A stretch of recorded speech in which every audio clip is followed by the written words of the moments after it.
राजस्थान की काया पलट करने वाली रिफाइनरी प्रोजेक्ट का शिलान्यास प्रधानमंत्री मोदी द्वारा 16 जनवरी को करना प्रस्तावित है। इस कार्यक्रम को देखते हुए सरकारी अमला भी बाड़मेर के पचपदरा में इंतजामों में जुट गया है। मुख्यमंत्री वसुंधरा राजे और केंद्रीय पेट्रोलियम एवं प्राकृतिक गैस राज्य मंत्री धर्मेंद्र प्रधान की मौजूदगी में रिफाइनरी को HPCL के साथ पेट्रोकेमिकल कॉम्प्लेक्स के लिए MOU हुआ था। सरकार का इस MOU में ये दावा रहा है कि इससे 40,000 करोड़ रुपए की बचत होगी। वहीं बीजेपी सरकार इस बात का भी दावा करती आई है कि पूर्ववर्ती सरकार ने रिफाइनरी का सौदा घाटे में किया था। प्रधानमंत्री के प्रस्तावित कार्यक्रम के बाद कांग्रेस रिफाइनरी के शिलान्यास और सरकार के दावों पर सवाल उठा रही है। राजस्थान में कांग्रेस के पूर्व मुख्यमंत्री अशोक गहलोत का कहना है कि रिफाइनरी का शिलान्यास 4 साल पहले सोनिया गांधी कर चुकी है। दोबारा शिलान्यास स्वस्थ परंपरा नहीं है। गहलोत ने कहा कि मुख्यमंत्री राजे हठधर्मिता के कारण 4 साल बर्बाद कर चुकी हैं। गहलोत ने मुख्यमंत्री राजे पर जनता को 40,000 करोड़ रुपए की बचत के मुद्दे पर भ्रमित करने का भी आरोप लगाया है कि ये रिफाइनरी का शिलान्यास हो चुका है और मुख्यमंत्री जी की हठधर्मिता से इसको अनावश्यक रूप से इसको रोक दिया गया बिना कोई आर्ग्यूमेंट के। जनता को गुमराह किया गया कि रिफाइनरी का तेल हमारा, पानी हमारा, बिजली हमारी 26% की भागीदारी क्यों? नंबर 1। नंबर 2, इसमें 3736 करोड़ पर ईयर का इंटरेस्ट फ्री लोन दे रहे हैं, जो वापस मिलता हमें 15 साल के बाद में, वो बहुत ज्यादा है। ये 2 बातें उन्होंने विशेष रूप से कही थी। रिफाइनरी के शिलान्यास का प्रदेश के लोगों को भी लंबे समय से इंतजार है। यह भी तय है कि अगर रिफाइनरी शुरू होती है तो हजारों लोगों के लिए रोजगार के अवसर पैदा होंगे। लेकिन शिलान्यास की घोषणा के साथ ही रिफाइनरी पर राजनीति भी शुरू हो चुकी है। कांग्रेस के शासनकाल में रिफाइनरी प्रोजेक्ट की घोषणा हुई थी, तब से लेकर अब तक कई बार रिफाइनरी का मुद्दा श्रेय लेने की राजनीति का शिकार होता रहा है। लेकिन यह मुद्दा श्रेय की राजनीति का नहीं, प्रदेश और लोगों के आर्थिक विकास से जुड़ा है। इसलिए यह उम्मीद की जानी चाहिए कि इस बार रिफाइनरी केवल शिलान्यास तक ही सीमित नहीं रह जाएगी। ब्यूरो रिपोर्ट, जन टीवी।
आपके पास प्रेस कॉन्फ्रेंस की ये भी आ गया। तो चलो, आपने देखा मजमून खास खबर का कि रिफाइनरी क्या है। हमको बता दें आपको कि रिफाइनरी 2013 सितंबर 2013 में भी इसका शिलान्यास हो चुका है। एक बार फिर शिलान्यास होने जा रहा है। सरकार बदली, रिफाइनरी की योजना पे सवाल खड़े होने लगे और उसके बाद एक बार फिर प्रधानमंत्री नरेंद्र मोदी 16 जनवरी को वहां शिलान्यास करने के लिए आ रहे हैं। प्रदेश को एक बड़ी इकोनॉमी के लिए, एक रेवेन्यू के लिए हमें ये कहा जा सकता है कि रिफाइनरी जरूरी है। हालांकि इस पर सियासत काफी गर्मा रही है। अशोक गहलोत कह रहे हैं कि मुख्यमंत्री वसुंधरा राजे ने गुमराह किया प्रदेश की जनता को कि हमने उसकी कीमत ज्यादा लगा करके कर दी, जबकि एक्चुअल जो कॉस्ट है उसके फैक्ट्स भी उन्होंने बताया है और कि मुख्यमंत्री को जवाब देना चाहिए किस तरह से हमने कॉस्ट ज्यादा रखी थी, आपने किस आधार पर कम किया। 37,000 करोड़ पहले उसकी कॉस्ट बताई जा रही है और अब उसकी 43,000 करोड़ अब उसकी कॉस्ट हो रही है, यानी कि 6,000 करोड़ डिले की वजह से बढ़ा है। ये पूर्व मुख्यमंत्री अशोक गहलोत का एक आरोप कहा जा सकता है। उन्होंने कहा है कि एम्प्लॉयमेंट जनरेट होता, रेवेन्यू आता, और जिस तरह से कहा जा रहा है कि प्रदेश को बेच डाला था, एमओयू किया गया है, उन तमाम आरोपों को खारिज करते हुए उन्होंने जवाब मांगा है कि सरकार को प्रदेश को जवाब देना चाहिए। दूसरी तरफ अशोक परनामी ने कहा है कि अशोक गहलोत ने एमओयू किया था प्रदेश को बेचने के लिए, हमने उसे वापस किया। लेकिन यह सवाल एक है कि क्या वास्तव में एमओयू में जो किया गया था वर्तमान सरकार ने अलग एमओयू किया है जिससे प्रदेश की जनता को वो बेनिफिट हो सके जो पहले सरकार नहीं दे पा रही थी। हमारे साथ पंकज जोशी जी भाजपा के वरिष्ठ नेता साथ में हैं और कांग्रेस राजस्थान प्रदेश कांग्रेस के सचिव आरसी चौधरी जी हमारे साथ, आपका स्वागत है। पंकज जी, एक सवाल है क्योंकि आरोप अशोक गहलोत ने लगाया है तो जवाब मैं आपसे जानना चाहूंगा कि दो बातें कही अशोक गहलोत ने। एक तो कहा है कि हमारे धार्मिक रीति रिवाज से भी किसी चीज का दोबारा शिलान्यास नहीं होना चाहिए, अगर सरकार इसको चलाती तो अब उसका उद्घाटन करने का वक्त होना चाहिए था। और दूसरा उन्होंने कहा कि हमने 37,000 करोड़ का एमओयू साइन किया था जो बढ़कर के अब 43,119 करोड़ रुपए हो चुका है। 6,000 करोड़ की लागत में इजाफा हुआ है जो अशोक गहलोत ने आरोप लगाया, और 26% की भागीदारी पहले भी थी और आज भी है। वो जवाब मांगना चाह रहे हैं कि पहले तो ये बताएं 37,000 करोड़ से बिलो में आप लोगों ने कहा कि 19,000 करोड़ में लेके आ रहे हैं, हम 40,000 करोड़ का हमने फायदा किया। तो कह रहे हैं टोटल जब रिफाइनरी 37,000 करोड़ में लगनी थी तो 40,000 करोड़ का राजस्थान को बेनिफिट कैसे हो गया। दूसरा 26% की हिस्सेदारी पहले थी और वही आज 26% की है, तो अलग क्या किया आप लोगों ने। देखिए, मैं दो चीजें बड़ी साफ हैं। आपने जैसे कहा, पहले सबसे पहले मैं आपके प्रोजेक्ट कॉस्ट पे आता हूँ कि उन्होंने कहा कि हमने जो बेसिकली एमओयू किया, जो प्रोजेक्ट कॉस्ट थी वो 37,500 समथिंग करोड़ रुपए उस टाइम की थी और 43,000 करोड़ रुपए आपके प्रोजेक्ट कॉस्ट है। लेकिन आप देखें तो ये दोनों रिफाइनरीज की पोजीशन देखेंगे तो वो जो बेस ऑफ रिफाइनरी थी वो थी यूरो 3-4 और बेसिकली ये है BS 6 स्टैंडर्ड की, क्योंकि आप रिफाइनरी के लिए जो चीजें हम अवेलेबल हमारे पास में है, क्योंकि उन्होंने कहा कि अरब क्रूड हम जो है उस टाइम पे देंगे। क्या पोजीशन रहती है उस टाइम, अरब क्रूड आता है नहीं आता, और लगातार इन चीजों की पोजीशन रहती है। लेकिन हमने कहा कि बेसिकली कि हम उन चीजों पर रहना चाहते हैं जो हमारे पास में है, जो हमारे नेचुरल रिसोर्सेज है, हम उनके ऊपर। हमने BS 6 की जो है बेसिकली रिफाइनरी की बात की, जो जिससे जो उसके जो अपर लेवल जो स्पेसिफिकेशन बढ़े उसके कारण से जो है कॉस्ट को जो है बढ़ गया है, जिससे कम से कम जो है वो प्रदेश के हित में रहेगा और लॉन्ग टाइम तक और लंबे तक, क्योंकि ये जो कॉस्ट प्रोजेक्ट्स हैं ये बेसिकली बहुत लॉन्ग टर्म चलते हैं, कोई 5 साल और 10 साल वाले प्रोजेक्ट्स नहीं है, ये 50 ईयर से 100 ईयर्स तक के प्रोजेक्ट्स हैं जिसके अंदर लगातार जो है इन पे काम होते हैं। पहली बात। दूसरी बात, उन्होंने कहा कि कहां जो है इनमें परेशानी हुई। देखिए, परेशानी वहां पर हुई जब रिफाइनरी के लिए सबसे बड़ी चीज थी कि इसके अंदर आपने कहा कि जब कॉस्ट इतनी थी तो 56,000 करोड़ कैसे आए। आप खुद देखेंगे तो ये इक्विटी कॉस्ट है, खाली जो इक्विटी की बात थी, और जब डेब्ट इक्विटी रेशियो की जब बात करेंगे तो 56,000 करोड़ की जब बात थी तो आपने कहा था कि हम प्रति वर्ष जो है इंटरेस्ट फ्री जो है डेब्ट मुहैया कराएंगे। जिस सरकार के पास, जिस स्टेट के पास खुद की पोजीशन ऐसी हो कि जहां पर बिजली कंपनियां जो है 1 लाख करोड़ रुपए का जो है डेप्ट लेकर के खड़ी हुई हो और उनको जो है डेप्ट नहीं मिल रहा हो, सरकार की गारंटीज मांग रही हो, काउंटर गारंटी मांग रही हो, बाकी जो डिपार्टमेंट्स है वो काउंटर गारंटी सरकार की मांग रहे हो, सरकार के पास खुद के पास जो है डेप्ट जो है खुद के पास हो, और पोजीशन इतनी हो जाए कि जब डेप्ट की जब पोजीशन आप देखिए जैसे जैसे डेप्ट बढ़ता है तो रेट ऑफ इंटरेस्ट जो है बढ़ती है। और इस कारण से हमने कहा कि बेसिकली कि जब सरकार ने जो है खाली अपने राजनीतिक फायदे के लिए 12 दिन पहले, आचार संहिता से 12 दिन पहले जब रिफाइनरी का शिलान्यास किया तो उन्होंने ये नहीं देखा कि हमारे पास रिसोर्सेज क्या है, हमारी पोजीशन क्या है, क्या हम जिस जमीन को दे रहे हैं उस जमीन के जो है हमारे पास स्वामित्व भी हमने ले लिया कि नहीं ले लिया, आज पॉल्यूशन का जो है हमने एनओसी ली कि नहीं ली, और खाली आपने आनंद फानन के अंदर जो है उसको जो है खाली चुनावी फायदा लेने के लिए आपने जो है उसका शिलान्यास कर दिया। ये जो है प्रदेश की जनता के साथ जो है एक तरीके से धोखा था। जी पंकज जी, अभी लेकिन इसे अलग कैसे माना जा सकता है। उस वक्त सितंबर में शिलान्यास किया था, आप लोगों ने जनवरी में किया है, आपको लगता है कि इस कार्यकाल में कुछ हो पाएगा? दूसरा, अशोक गहलोत का ये कहना है कि जो आरोप लगाया जा रहा है हमारा ही पैसा, हमारी जमीन, फिर भी हमारी हिस्सेदारी 26% है, वो हिस्सेदारी तो अभी भी 26% है। दूसरा, उन्होंने कहा था कि 9 MMTPA अगर हमारा प्रोडक्शन होगा तो इसमें 3736 करोड़ रुपए नेक्स्ट जो आपका किस्त होगी उसमें से कटौती हो जाएगी। तो एक ये उन्होंने साफ साफ इसमें कहा है, तो उसी अनुपात में कम हो जाएगा, तो ऋण कैसे बढ़ रहा है? उनका यह कहना है कि कोई भी इस मामले में डिबेट करने को तैयार हो तो मैं करने को तैयार हूं। उनका साफ ये आरोप है कि सरकार को इस बात पे विचार करना चाहिए और ये एक परंपरा नहीं डालनी चाहिए कि हमने जो कर दिया और सरकार की हमने जो भी किया है वो सरकार के किसी भी उपक्रम के साथ में किया है। SPCL है, गवर्नमेंट की है, ये तो है नहीं कि किसी हम PPP मोड पे जा रहे हैं और हम किसी दूसरे के साथ में कर रहे हैं। ये गहलोत का साफ आरोप था। नहीं, देखिए मैं दो चीज आपको बताऊं। पहली बात, HPCL आप ये मानते हैं कि HPCL सरकारी संस्था है, देखिए ये बिल्कुल गलत है।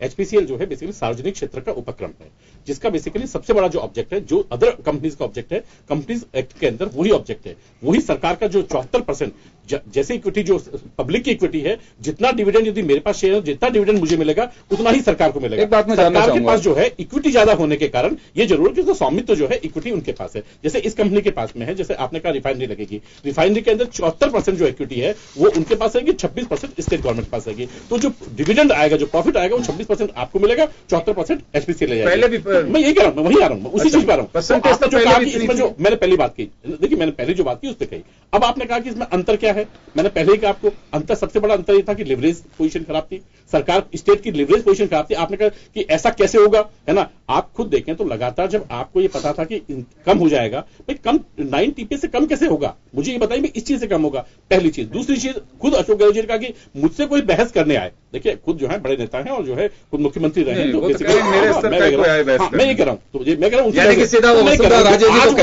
आज उनसे जो है, क्योंकि ये सरकार का उपक्रम है, सरकार की चीज है, 7 करोड़ लोगों की रिफाइनरी है, तो यदि इन पे बहस की बात है, ये चीज है, तो ये जनता जानती है कि इसकी बहस जो है उसका कोई प्लेटफॉर्म, यदि कोई उचित प्लेटफॉर्म है तो वो जो है विधानसभा है, क्योंकि दोनों ही चीजें विधानसभा के ऊपर है। तो ये जो चीजें हैं, क्योंकि सरकार के उसमें उपक्रम 26% इक्विटी सरकार की पूरी, तो आज यदि बहस होनी चाहिए तो विधानसभा पर बहस होनी चाहिए। आज उनको कहना चाहिए था, जब पहली बार जब हुआ, जब 2014 के अंदर सरकार आई, 13 में सरकार आई, 2014 के अंदर जब हमने सबमिट किया और हमने इसको रिव्यू करने की बात की, उसके बाद आप जो है विधानसभा में जो है इस प्रश्न को ही नहीं लेकर के आए, आपने आज तक कभी उठाया नहीं, और आज जब ये इसका शिलान्यास करने जा रहे हैं, उद्घाटन करने जा रहे हैं, तो ये प्रश्न उठ रहा है।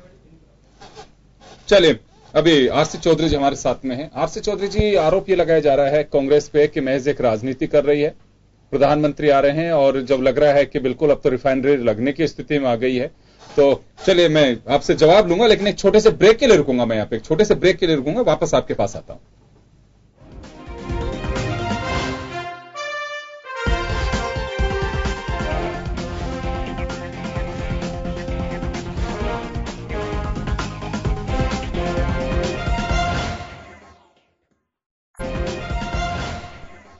एक बार फिर आपका स्वागत है। आप देख रहे हैं खास खबर और हम बात कर रहे हैं राजस्थान में रिफाइनरी के एक बार फिर शिलान्यास होगा 16 जनवरी को, और इसी के साथ प्रदेश में सियासत भी गर्मा गई है। पूर्व मुख्यमंत्री अशोक गहलोत ने साफ कहा है वर्तमान सरकार से, एक सरकार प्रदेश की जनता को धोखे में रख रही है और गलत तरीके से बयानबाजी कर रही है।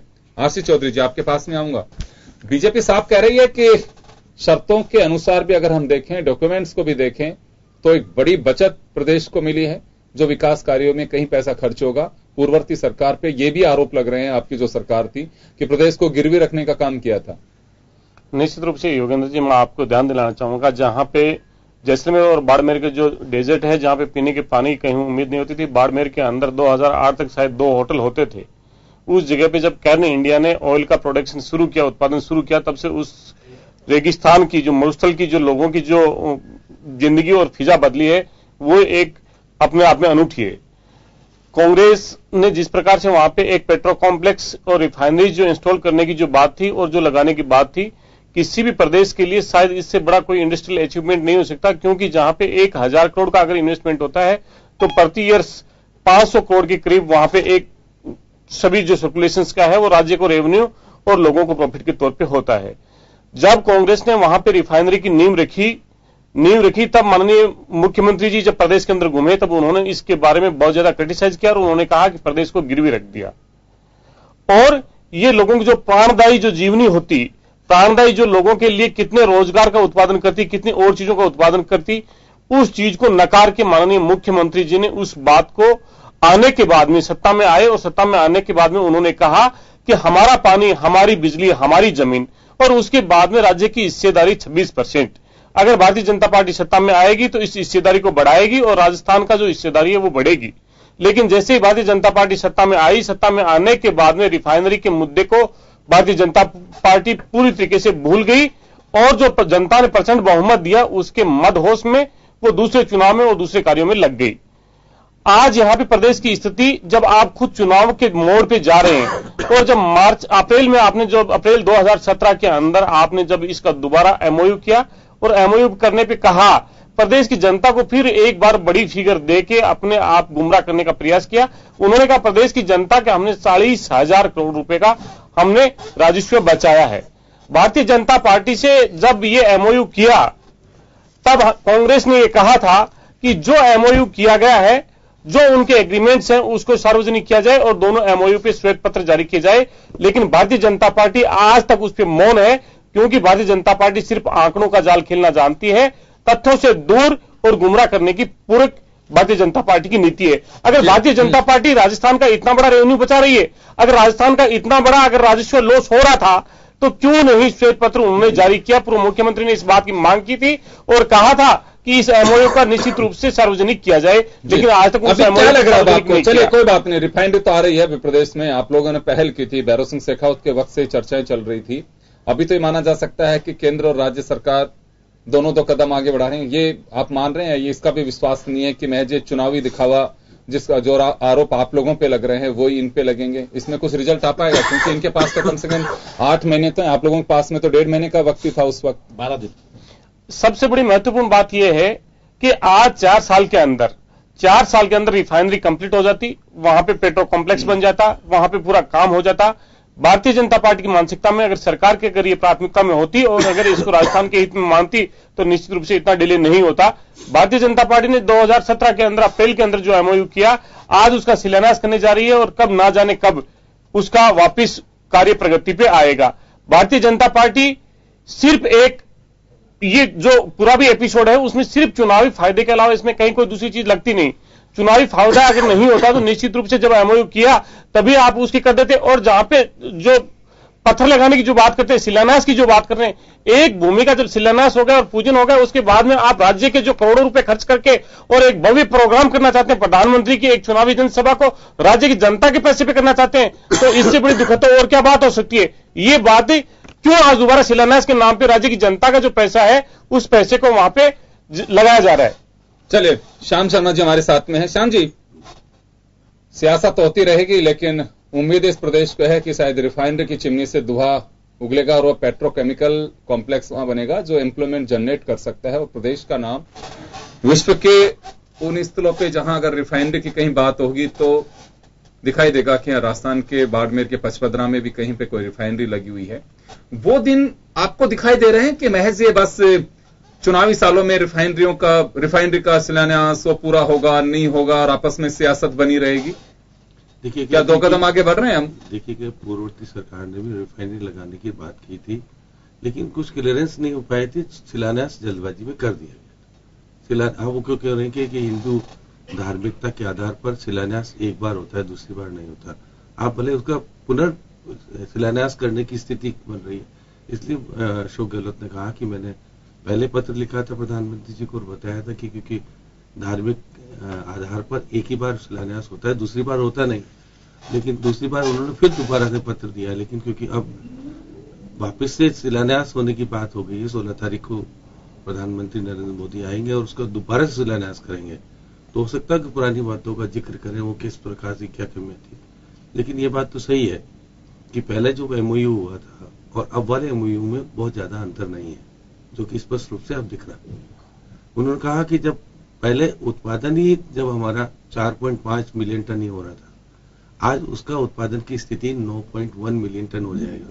तो उसमें शर्त में था कि यदि 9.1 मिलियन टन उत्पादन हो जाएगा तो हमको ब्याज नहीं देना पड़ेगा, जो कि ब्याज की बात हो रही है, जिसका कि लगा करके कहते हैं कि हमें करीब 40,000 करोड़ का फायदा जो हो जाएगा मतलब ये जो ब्याज देना था, तो अब ब्याज क्योंकि जब उत्पादन जब आपको आयात ही नहीं करना पड़ेगा और वहीं उत्पादन होगा, तो ऐसी स्थिति में पुराने शर्तों को यदि देखें तो इसमें बहुत ज्यादा अंतर नहीं दिख रहा।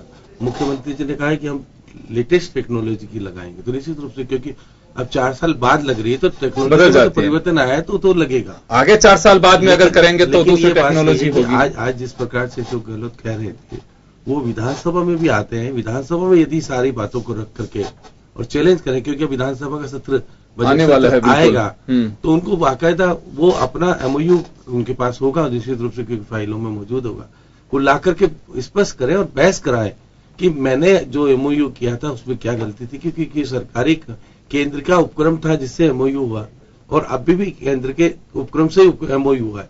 तो आखिर एक सरकार दूसरी सरकार तो वही होती है, और उसमें ऐसी स्थिति हो जाए कि आप पहले MOU में कहो कि हमको लॉस हो रहा था और आपको प्रॉफिट हो रहा था, हिस्सेदारी नहीं बढ़ना, ये सबसे बड़ी बात है। उनका कि हिस्सेदारी अगर बढ़ाते आप तो निश्चित रूप से कहते कि श्याम जी, आपको क्या लगता है कि टेक्नोलॉजी के हिसाब से कॉस्ट बढ़ सकती है? ये बीजेपी का एक जवाब है कि 6,000 करोड़ की कॉस्ट बढ़ी है, लेकिन हमने टेक्नोलॉजी वो लेकर के आ रहे हैं जो पहले नहीं थी।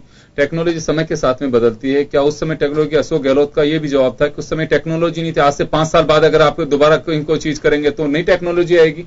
तो टेक्नोलॉजी के हिसाब से कह रहे हैं। सबसे बड़ी जो बात कही गई थी मुख्यमंत्री वसुंधरा राजे जी ने जब बजट सत्र के दौरान 2 चीजों को लेके कहा था उन्होंने, रिफाइनरी और मेट्रो, कि प्रदेश को बेचने का काम किया गया है इनमें और कॉस्ट इतनी वाइबल है नहीं, कॉस्ट बढ़ा दी गई है।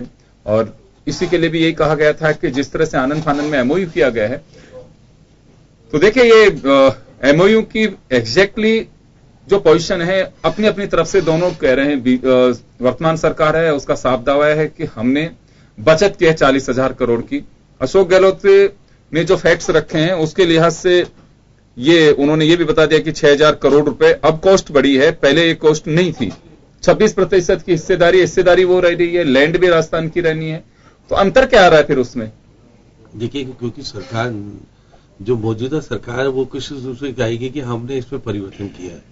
अब क्योंकि केंद्र सरकार उनकी है, पहले केंद्र सरकार उनकी, दोनों के आपस में केंद्र सरकार तो एक ही है, आज इनकी है तो पहले उनकी थी। तो ऐसी स्थिति में अब वो कुछ चीजें तो बेहतर करके दिखाना चाहेंगे कि हमने प्रधानमंत्री से दोबारा शिलान्यास कराने का कारण बताएंगे कि इस कारण से हमने उनको दोबारा से क्यों MOU किया, और सारी बातों को, क्योंकि सरकार जब केंद्र की होती है, ये बात सही कि इस बार सारे क्लियरेंस पूरे कर दिए गए हैं प्रधानमंत्री के शिलान्यास से पहले, तो ये एक अच्छी बात है। पहले क्लियरेंस पूरे नहीं हो पाए थे जल्दबाजी में, ये बात तो ठीक थी, क्योंकि पहले भी क्लियरेंस प्रधानमंत्री जी कर रहे थे तो हो सकता था, लेकिन वो पूर्तियां समय का भाव था लेकिन पूरी नहीं कर पाए थे। लेकिन फिर भी अगर उस वक्त क्लियरेंस कराते हैं और आज रिफाइनरी में उत्पादन शुरू होने की स्थिति आ सकती थी, लेकिन ऐसा नहीं हुआ। ये तो मान सकते हैं कि विजन बेशक ठीक हो, लेकिन एक जल्दबाजी में उठाया गया कदम था। अभी लेकिन 2 कदम आगे बढ़ रहे हैं हम लोग। अब तो हो सकता है कि क्योंकि अभी भी हम बहुत लेट चाहते हैं कि 4 साल का समय बीत जाने के बाद अब हम दोबारा चुनाव में जाएंगे, अब उस स्थिति में कर रहे हैं। यदि यही 2 साल पहले कर दिया गया होता तो बहुत सारी स्थिति चेंज होती, लेकिन फिर भी आए देर आए दुरुस्त आए। हमारे प्रदेश में रिफाइनरी लगेगी तो निश्चित रूप से वहां के क्षेत्र का विकास होगा, इसमें दो राय नहीं। चलिए एक बार फिर छोटे से ब्रेक के लिए रुकेंगे और ब्रेक के बाद हम वापस रहते हैं। बने रहिए जन टीवी के साथ।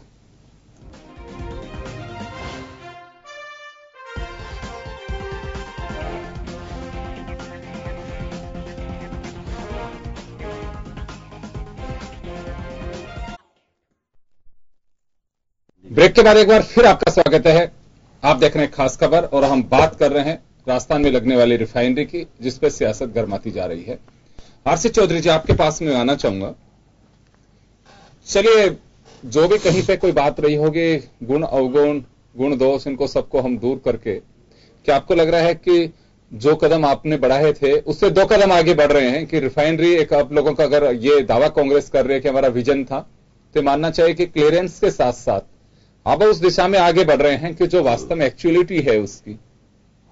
योगेंद्र जी, अभी तो कैसे कहा जा सकता है। आज जिस प्रकार से जो शिलान्यास करने के तौर पे वो जाने की जो बात कर रहे हैं और जो जिस प्रकार से जो तथ्यों की बात कर रहे हैं, इन जो 4 साल के अंदर इस राजस्थान को जो रेवेन्यू जो लॉसेज हुआ है, जितना यहां से क्रूड ऑयल जो चोरी हुआ है, मैं भारतीय जनता पार्टी के जो विधायक हैं बायतू से कैलाश चौधरी जी, उन्होंने प्रेस कॉन्फ्रेंस करके उन्होंने इस बात को उठाया था कि यहाँ पे लाखों करोड़ रुपए का जो क्रूड ऑयल है वो चोरी हुआ और उन्होंने मुख्यमंत्री और प्रधानमंत्री जी को पत्र लिख के सीबीआई जांच की मांग की, लेकिन राज्य की सरकार ने एक कदम भी उस पर नहीं चली।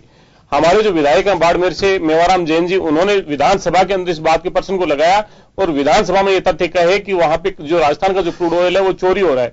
ये जो क्रूड ऑयल यहां से जो गुजरात की जिस रिफाइनरीज में जाता था उनके हितों को ध्यान में रखते हुए इसको पूरे को डिलीट किया गया।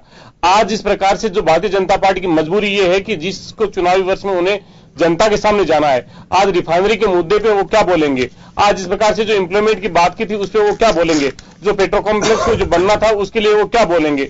आज उनके सामने बहुत से पर्सन्स हैं, इसलिए इन पर्सन्स से बचने के लिए भारतीय जनता पार्टी सिर्फ एक अतिशीघ्रता के तौर पे इस बात को कर रही कि हमने इसका नया एमओयू किया और उसके अंदर ये हुआ। आज इस प्रकार से जो अपने जो पत्रकार महोदय वो बता रहे हैं कि जहां पे क्रूड ऑयल का जितना जो रिफाइन होना था वहां पे क्रूड ऑयल को पहले हमें इंपोर्ट करके उस रिफाइनरी में लेके आना था। आज क्रूड ऑयल का जो प्रोडक्शन है वो इतना बड़ा है कि वहां पे वो रिफाइन करने के लिए सक्षम है। अगर भारतीय जनता पार्टी इतनी ही बातें करती है कि हमने रेवेन्यू लॉसेज को किया तो 4 साल में और डिले कर दें, हो सकता है वो लोन मुक्त ही वहां पे इंस्टॉलमेंट लगा दे और बिना ब्याज के ही वहां पे पूरी रिफाइनरी लग जाए, उसको लोन देने की भी जरूरत ना पड़े 4 साल के बाद में। और आज जो B6 की बात कर रहे हैं वो B7 हो सकता है, जहां पे G2 चल रहा था आज वहां पे G4 और 5G आ रहा है। यहाँ पे टेक्नोलॉजी के अपग्रेडेशन को कहीं पे कोई क्लू देके अगर भारतीय जनता पार्टी अपनी पीठ थपथपाना चाहे तो वो उसकी सहृदयता हो सकती है कि वो अपनी पीठ थपथपाए, लेकिन इस प्रदेश की जनता को जो नुकसान हुआ है, इस राज्य के जो रेवेन्यू को जो नुकसान हुआ है और इसका डिले करने के पीछे जो निजी जो मानसिकता रही और जो क्रूड ऑयल जो चोरी हुआ उसका भारतीय जनता पार्टी ये जानना चाह रहा हूं मैं आरसी चौधरी साहब, डिले हुआ ये बात ठीक है, नहीं होना चाहिए था जी, लेकिन अभी तो खुशी जाहिर करनी चाहिए कि कम से कम सारे क्लियरेंस के साथ में अब वो काम होने जा रहा है। अगर कहीं पे क्लियरेंस की जितनी जो है लैंड एक्वाइजेशन के लिए अभी भी किसानों का जो मूवमेंट था, किसानों ने वहां पे 24 सूत्री मांगों को लेकर अभी अपना ज्ञापन दिया हुआ है। जितनी जो लैंड की जो रिक्वायरमेंट थी उसमें अभी भी कुछ क्लूज बाकी हैं। वहां पे जो गए एनजीटी जी के जो जितने जो क्लूज जो अपने एनओसीज थे वो अभी पूरे कंप्लीटली जारी नहीं हो पाए। जहां पानी की जो सप्लाई की बात थी, पानी की जो बात थी वो भी जिस प्रकार से कंपनी एचपीसीएल के जो लोग करें कि जितने जो डिमांड होनी चाहिए वो उतनी नहीं है। लेकिन अगर इस सरकार के कार्यकाल में भी अगर रिफाइनरी का काम अगर शुरू हो जाता है, चालू होता है, निश्चित रूप से देश के लोगों को एक राहत की, प्रदेश के लोगों को राहत की सांस मिलेगी। और हम चाहते हैं कि इस पे बिना मतलब की राजनीति करने के बजाय आपने जो देर की, लेकिन अभी यथाशीघ्र संभव हो उतनी जल्दी करके रिफाइनरी को इस राजस्थान की जनता के हित में इंस्टॉल करना चाहिए, लगना चाहिए। चले, एक राहत आखिर में यही होगी कि कम से कम अब रिफाइनरी शुरू होनी चाहिए। सियासत से ऊपर उठ करके रिजल्ट की अगर हम बात करें वो यही है कि रिफाइनरी का काम अब शुरू होना चाहिए। पंकज जी, क्या अभी भी कोई सियासत बाकी रहेगी या अभी से आगे बढ़ाया जाएगा? क्योंकि लड़ाई जो सामने है वो है, सियासत में एक ही बात होती है, वो है होती है क्रेडिट किसको जाएगा। अभी भी जो क्रेडिट की बात है उसी को लेकर के है। अशोक गहलोत ने कहा कि सबसे बड़ी जो तकलीफ की स्थिति है वर्तमान सरकार के साथ वो यही है कि क्रेडिट हमारे को जाना चाहिए।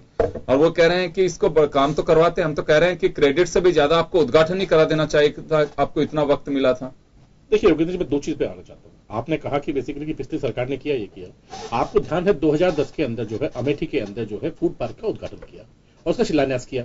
और आप देखिए जब 2014 में सरकार जब गई तो जो है उसके ऊपर जो है राहुल गांधी जी ने कहा कि जो है कि हमारी लैंड एक्विजिशन अपने मुद्दे वो सब कुछ हुआ नहीं था, लेकिन राहुल गांधी ने बात पूछी जब उनको पार्लियामेंट में बताया भी गया, वो सबको लैंड एक्विजिशन आपने खुद देखा। मैं कह रहा हूं कि आज भी आपने जो है जब रिफाइनरी का किया, अभी श्याम जी ने भी ये कहा कि जब आपने रिफाइनरी का शिलान्यास किया आपने लैंड एक्विजिशन हो गए थे। सर मैंने क्या कहा, मैंने पंकज जी क्या कहा कि विदाउट एमओसीज बहुत सारी चीजें लेट हुए, मैं कह लेट नहीं हुए, लेकिन सालों में जो है लगातार। एक बात कहना चाहूंगा पंकज जी, आप लोगों ने 2017 में एमओयू किया है, उससे पहले कोई काम ऐसा हुआ नहीं था। एचपीसीएल के साथ में डायलॉग आप लोगों का हुआ होगा, लेकिन ये नहीं कि कोई क्लियरेंस के लिए आपने फाइल लगातार चल रहा था।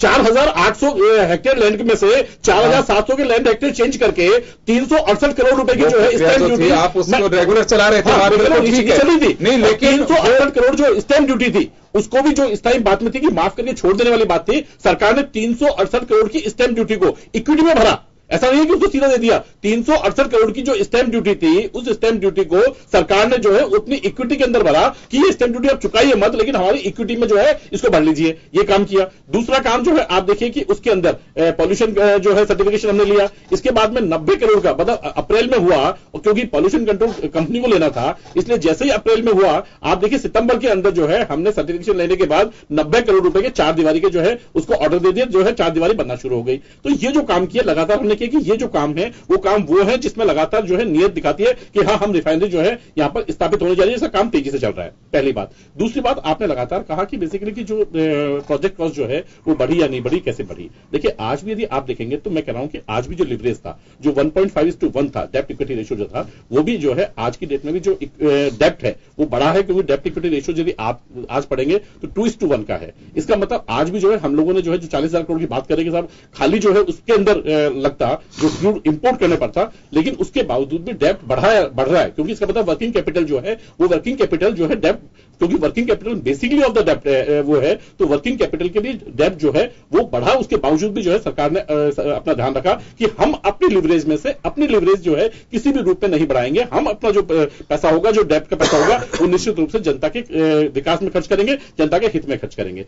दूसरी चीज थी। उसके अलावा आप देखिए प्रोजेक्ट का सबसे बड़ी जो चीज थी, आपने सब चीज देखा कि प्रोजेक्ट आपने शिलान्यास तो कर दिया, लेकिन प्रोजेक्ट अप्रेजल नहीं हुआ।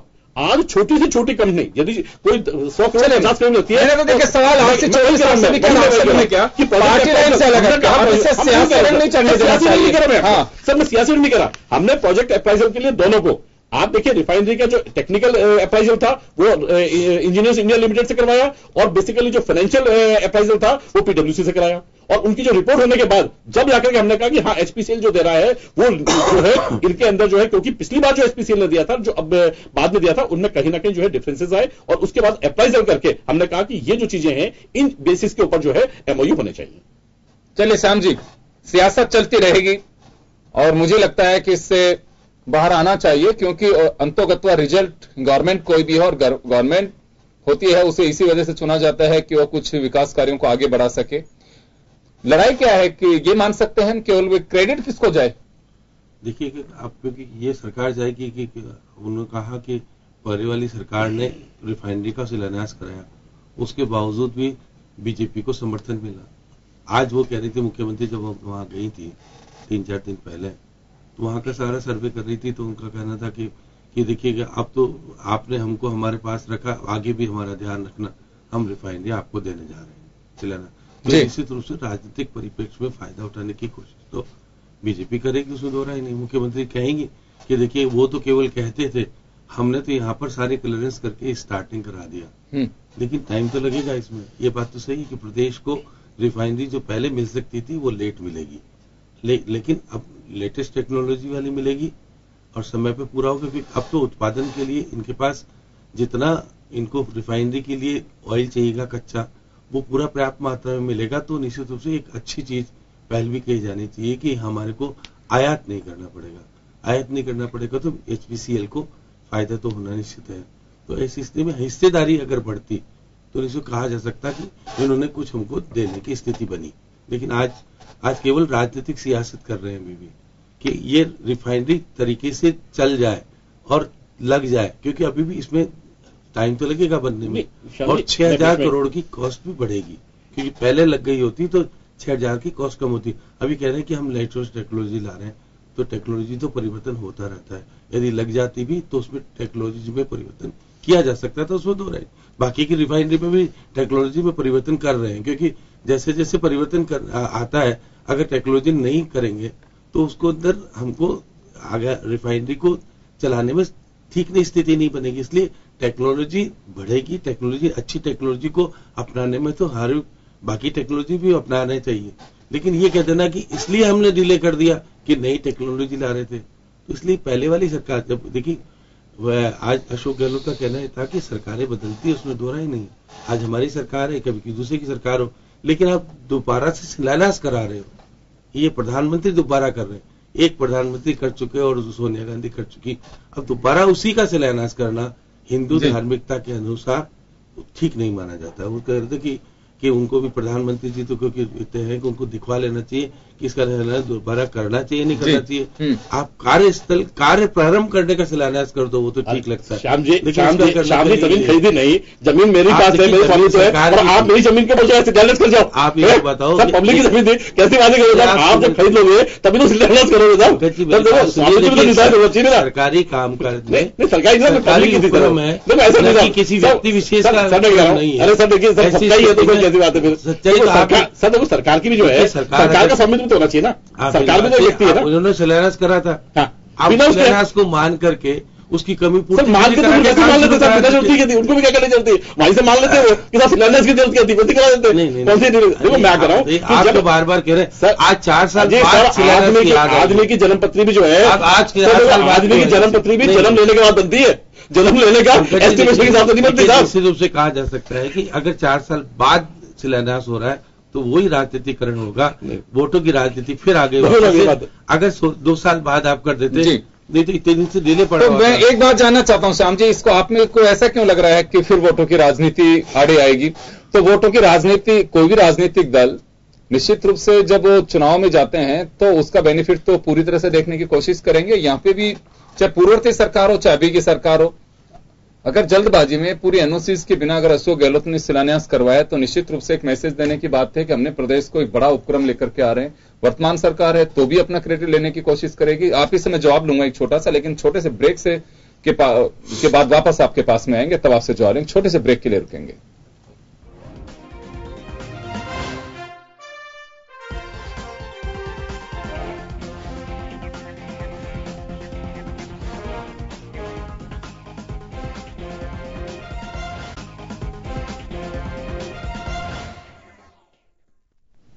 ब्रेक के बाद एक बार फिर आपका स्वागत है। आप देख रहे हैं खास खबर और हम बात करें राजस्थान में लगने वाली रिफाइनरी और उस पर गरमाई सियासत पे। श्याम जी आपके पास में मैं था, देखिए क्रेडिट तो कोई भी राजनीतिक दल लेना ही चाहता है। बड़ी परियोजनाएं जो लेके आया जाता है निश्चित रूप से उसका चुनावी लाभ हर कोई देखता है।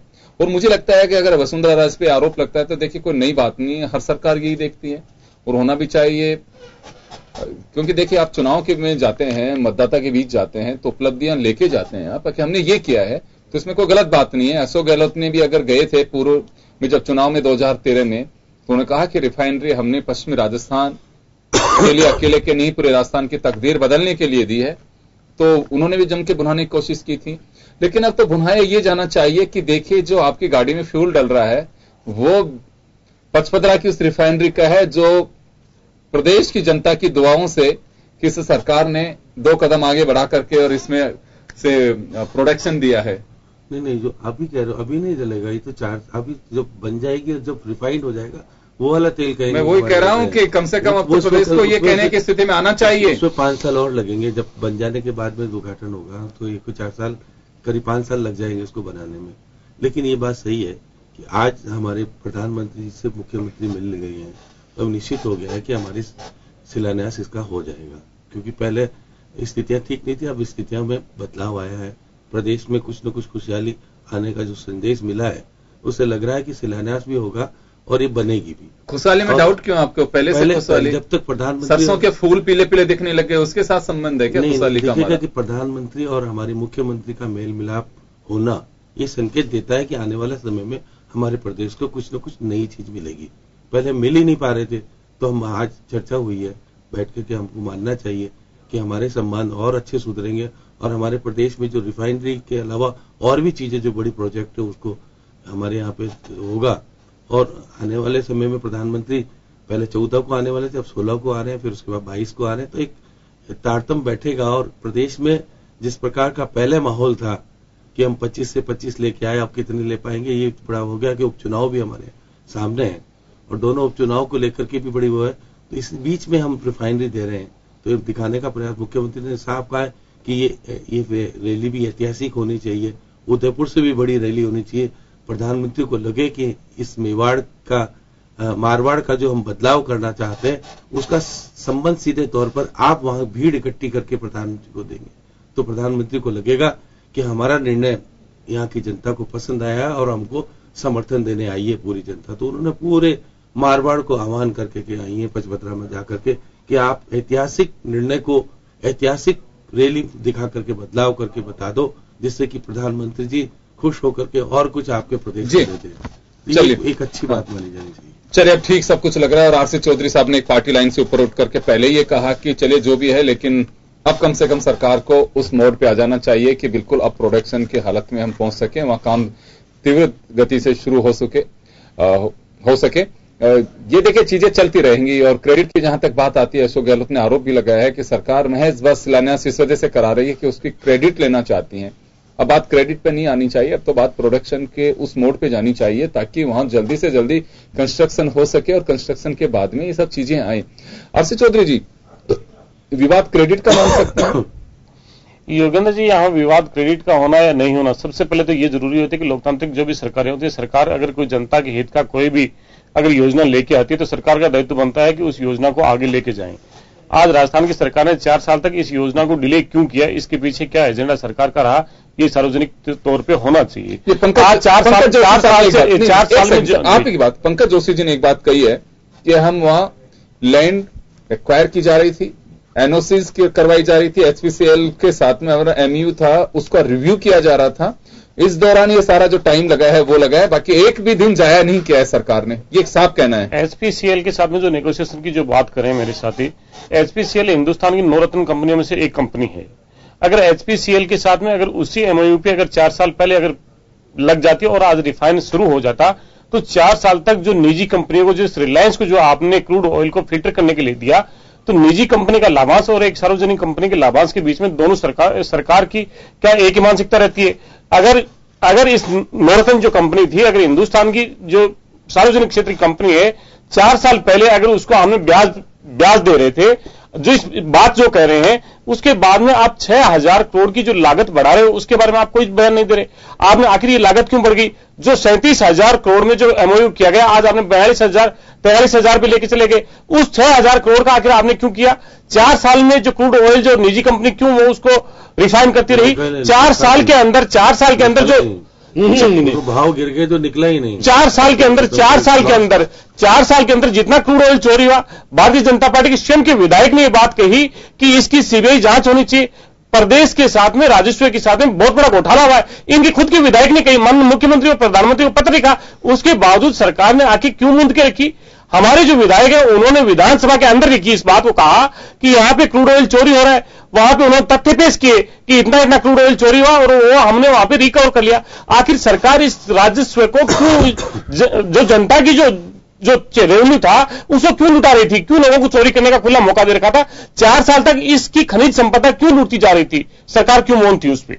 चलिए पंकज जी, ये आरोप लगातार कांग्रेस की तरफ से आ रहा है कि आपके एक एमएलए ने बात कही, ये बात पहले भी आई है कि वहां पे खुली छूट दी गई थी। मैं आरसी चौधरी साहब आपसे जानना चाहूंगा कि ये क्या लगता है आपको कि कोई इस तरह की खुली छूट थी? देखिए पाइपलाइंस में हमारे जो एक जामनगर से अमृतसर के लिए जो लाइन जा रही है, उसमें भी पंजाब जो लाइन जा रही है, उसमें से कई बार चोरी की इस तरह के मामले सामने आए हैं। बात यह नहीं है कि किसके सरकार, योगेंद्र जी इसके साथ में यहाँ पे 4-5 जो ड्रिलिंग जो स्टेशन है, जैसे मंगला है, ईश्वरिया है या 2-3 और है, वहां से एक पाइपलाइन के द्वारा सप्लाई होता है और जहां पे छोटा जो प्रोडक्शन है वहां पे टैंकर्स के द्वारा सप्लाई होता है। टैंकर्स के द्वारा जो सप्लाई होता है वहां पे टैंकर्स की बहुत बड़ी मात्रा में क्रूड ऑयल को चोरी कर लिया और वहां पे कंपनी के जो लोग, वेदांता के जो लोग हैं, जो इसके अंदर खुद शामिल थे और इनके विधायक ने ये कहा कि ये राष्ट्रीय द्रोह का मामला, राष्ट्रीय संपदा का जितना बड़ा चोरी हुई इनके खुद के विधायक ने करी। और हमारे विधायक ने आज से 3 साल पहले विधानसभा में प्रश्न लगा के कहा और तब इन्होंने तथ्य पेश किए कि इतनी चोरी की, ये जो चोरी हुआ आखिर क्या वजह हुई? थी? मेरा छोटा सवाल ये है कि देखिए चोरी की जो वारदातें होती हैं, पर्टिकुलर सरकारों को क्या वास्तव में उससे रखना चाहिए? लॉ एंड ऑर्डर, चोरी की वारदातें कुछ ऐसी हैं कि बहुत सारी जगह ऐसी गैंग्स या कहें कि लोगों का नजर रहता है कि हम इसे चोरी करने की कोशिश करें, इसमें से हम झिझक करें, ये कुछ ऐसी लोगों की उभरत है मेंटेलिटी। सब तो क्या सरकारों के लिए ये मतलब मान सकते हैं कि आपके टाइम पे ऐसा हुआ, आपके टाइम पे ऐसा हुआ, इसमें राजनीति होनी चाहिए क्या? राजनीति में राजस्व जो लॉस है, जनता की हित की बात करें, जनता की हित की बात करें, ये करें हमने इस प्रदेश की जनता की गाड़ी कमाई को बचाया है, हम ये करें 4 साल डिले कीजिए, ये बिना लोन के करेगी, 4 साल और डिले कर दीजिए इस कंपनी को, 4 साल बाद में एचपीसीएल के साथ में कीजिए। आपके बातों का जवाब से लीजिए। आज इन्होंने कहा एचपीसीएल सार्वजनिक क्षेत्र की कंपनी है। आपको ध्यान है सूरतगढ़ का बिजली का ठेका किसको मिला था? भेल को मिला था। भेल भी जो है वही नवरत्न कंपनी में से है, एचपीसीएल फिर भी नहीं है, लेकिन भेल जो है आपकी जो है नवरत्न कंपनी में से है। और भेल का जब ऑर्डर मिला तो आपने भेल के ऑर्डर को निरस्त कर दिया, और उसके बाद में 3 साल बाद जो है दोबारा से जब आपने जो है दोबारा से निविदाएं मांगी तो वापस भेल ने जो है अपनी निविदाएं भरी और भेल ने दोबारा जो है ऑर्डर लिया। पहली बात जो आप कह रहे थे लगातार कि इन कंपनीज में नहीं होता, मैं पहली बात का जवाब दे दूं। दूसरी बात आपने कहा कि जो है वहां पर जो है क्रूड चोरी का इसका मामला था। देखिए आपको यदि ध्यान हो तो मैं आपको फिर बता दूं कि वहां 2 ही कंपनी जो है क्रूड जो है एक्सप्लोरेशन कर रही है। पहली है बेसिकली केन इंडिया और दूसरी है जो है ओएनजीसी। ओएनजीसी जो है सरकार की कंपनी है, सरकार का जो है उसके ऊपर शेयरिंग है, और लगभग मैं कह रहा हूं कि बाकी में तो 74-75% हिस्से हैं आपके पास में, उसके बाद तो 90% से ऊपर जो है इक्विटी जो है सरकार की है जो है, तो उसके अंदर वो कर रही है। जहां आ रहा हूं जो बात बनी थी उसको आप बताइए कि चोरी ऐसे नहीं हुई थी। चोरी में वेदांता ने जो है, केन ने भी कहा था कि हमारी पाइपलाइनें जो है हमारे कुछ लोग जो है तोड़ के जा रहे हैं क्योंकि सरकार को वहां पर रॉयल्टी मिलती है। बाकी सारा जो अधिकार है ऑयल के ऊपर वो केन इंडिया लिमिटेड का है, और केन इंडिया लिमिटेड खुद ने कहा कि कंपनी इसमें शामिल नहीं है, कंपनी के कुछ लोग जो है उसमें शामिल है। कंपनी के लोगों पर केन इंडिया ने एफआईआर लॉन्च कराई, उनको जो है बाकायदा अंदर बंद किया। चलिए मैं कह रहा हूं इस पर हमने मुद्दा उठाया, हमने मुद्दा दर्ज करवाया, क्या केन इंडिया ने कहा? वेदांता ग्रुप का कौन सा केन इंडिया किसी वेदांता ग्रुप की नहीं है? वहां से पाइपलाइन के लाख यहां से टैंकर से सप्लाई नहीं होता ऑयल। अरे तो टैंकर से सप्लाई नहीं होता, तो वहां पे रिफाइनरी पे जाने की बजाय कहां पे गया? ये सरकार की रिस्पांसिबिलिटी होनी चाहिए, हमारा नहीं रह गया, उसमें हमारा नहीं है। वहां पे जो जा रहा है उसका हमारी ड्यूटी नहीं है। वो केन इंडिया केन इंडिया की चीज मिलेगी, इसका मतलब केन इंडिया पूरा। एक बार ये जो बात कहना चाह रहे हैं, केन इंडिया का ऑयल है, जो क्रूड ऑयल है वो केन इंडिया का एग्रीमेंट में, ये बात ठीक है। इनका ये कहना है कि जो रेवेन्यू मिल रहा है हमें, अगर उसको आइडेंटिफाई नहीं करके उन टैंकर्स को आप अगर बाईपास कर रहे हैं तो रेवेन्यू लेसेस के साथ साथ वो बात कर रहे हैं। ये कहा तो उस बात की जांच हुई, उस बात पे बाकायदा कंपनी के ऊपर जो है कंपनी ने कहा भाई कंपनी निकाला या कंपनी ने भी जो है तो कंपनी ने खुद ने जो है अपने लोगों पर एफआईआर कराई कि नहीं कराई, मैं कह रहा हूं एक चीज। दूसरी बात जो है लगातार इन्होंने कहा कि इन जिन चीजों के बारे में कह रहा हूं आपको 2-3 चीजें इन्होंने यहां से 2010 में केन इंडिया ने जो है 2010 के अंदर जो है एक्स्ट्रा एक्सप्लोरेशन के लिए जो है अप्लाई किया, एक्स्ट्रा एक्सप्लोरेशन के लिए अप्लाई किया। 2010 से लेकर के 2014 तक उसको परमिशन नहीं दी, लेकिन इस सरकार ने 2014 के अंदर आते ही जो है एक्सप्लोरेशन की परमिशन दी। उसके बाद लगातार जो है इंडियन का जो प्रोडक्शन की बात कर रहे हैं, लगातार प्रोडक्शन भी बढ़ा। अभी चोरी की बात नहीं बता पाया, आपका विधायक ने क्यों कहा? विधायक ने क्यों कहा? विधायक ने सीबीआई की जांच मांगी, कंपनी ने मुकदमा दर्ज करा था क्या? कंपनी ने मुकदमा दर्ज करा, कैसी बात कर रहे हैं? कैसी बात कर रहे हैं? कंपनी ने मुकदमा दर्ज करा था, कंपनी ने मुकदमा दर्ज करा था। आपके विधायक ने एसएचओ को फोन किया था, वहां पे टैंकर वालों ने झगड़ा हुआ, तब मुकदमे दर्ज हुए। वहां की जांच बहुत कंपनी के लोग शामिल है, आपको पता चला कंपनी के लोग शामिल है। और जब कंपनी कहती कि हमारा कंपनी ने सूचना दी क्या? आपको कंपनी ने सूचना दी क्या? आप जो ये बता रहे हो, आप तो व्यूअर्स को ये बता दीजिए, दर्शकों को ये बता दीजिए कि वो ऑयल सिर्फ जहां मर्जी हमारे से इसको इम्पोर्ट रॉयल्टी कैसे जाते हैं? रॉयल्टी कैसे जा सकते हैं? रॉयल्टी क्यों नहीं है? हमारी रॉयल्टी चोरी क्यों हुई? हमारे वहां से जब रिफाइनरी रॉयल्टी की चोरी भाई आपके यहाँ तो आपके विधायक जो है रॉयल्टी चोरी के अरे विधायक तुम्हारे बीजेपी के लोग तुम्हारी सभा पे बीजेपी के लोग ही मार गए, भारतीय जनता पार्टी के लोग ही मार गए, भारतीय जनता पार्टी के। आपने कहा इसके आगे शुरुआत में आपने शुरुआत की कांग्रेस के लोगों ने राजस्थान की रखवाली की।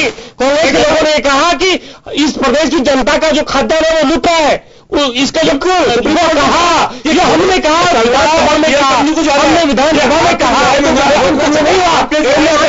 नहीं तुम्हारे लोग चोरी करते रहे। चलिए मैं माफी चाहूंगा, 30 सेकंड का वक्त मैं श्याम शर्मा जी आपको दूंगा, वक्त और हो चुका पहले से। मैं आपसे जानना चाहूंगा कि क्या वास्तव में ये सियासत ही चलती रहेगी कि हम जो कदम हमें एक विश्वास है कि सरकार आगे बढ़ रही है, पहले चलिए कुछ भी हुआ उसके बाद में हम थोड़ा सा आगे बढ़ रहे हैं, तो ये रफ्तार जारी रहनी चाहिए या बस ऐसे उलझने चलती रहेंगी? हालांकि अभी भी शिलान्यास उस वक्त हो रहा है कि जब आपके पास में वक्त कम है। देखिएगा कि अब हमको मान के चलना चाहिए कि प्रधानमंत्री से दोबारा से इसका शिलान्यास करने आ रहे, तो अब सारी खानापूर्ति पूरी होकर के एक अच्छा संदेश तो जब भी जाएगा कि जिस तरह से तेजी से काम होगा, और हम सबको विश्वास रखना चाहिए। अब मुख्यमंत्री पूर्व मुख्यमंत्री जी को चाहिए तो विधानसभा आ रही है बजट में, वहां पर मामले को बहस होनी चाहिए ला करके। चलिए मैं माफी चाहूंगा, मैं रोकना चाहूंगा आप सभी को। तो चलिए रिफाइनरी को लेकर के सियासत गरमा रही है, कम नहीं हो रही है, लेकिन ये जो आने वाले दिन है 16 जनवरी को प्रधानमंत्री आएंगे और इसका एक बार फिर शिलान्यास करेंगे। हालांकि ये सियासी रंग चलता रहेगा, लेकिन प्रदेश की जनता जरूर दुआ कर रही है और सबको उम्मीद है कि रिफाइनरी लगनी चाहिए और जल्दी से जल्दी उसका काम पूरा होकर वहां पे प्रोडक्शन हो, ताकि रेवेन्यू आए प्रदेश को, यहाँ का डेवलपमेंट हो सके और एम्प्लॉयमेंट जनरेट हो सके। बहुत बहुत शुक्रिया आप सभी का, और खास खबर में बस इतना ही। दीजिए इजाजत, नमस्कार।